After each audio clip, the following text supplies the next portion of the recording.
Shoutout muna sa mga hindi kumakain ng isdang bato dyan.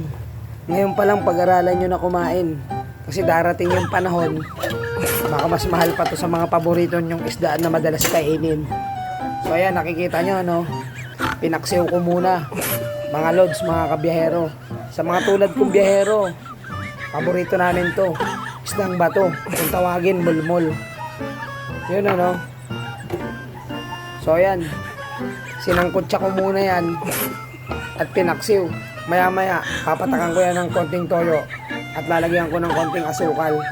Sabay lalagyan ko na ng betchin kasi hindi naman ako gumagamit ng magic sarap at hindi rin ako mahilig mga lod sa maanghang.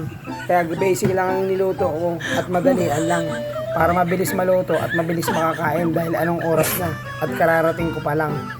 So ayan ano, nakita nyo na naman yung short na videos ko na magluto pagdating galing sa biyahe. So ayan, sana magustuhan nyo.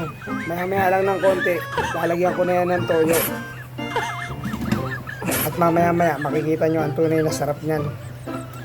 Hindi nyo pa man natitikman, try nyo na lang pag nagkita tayo para matikman. So ayan ano, isdang mulmul, isdang bato sa Maynila kung tawagin. So ayan. A few moments later.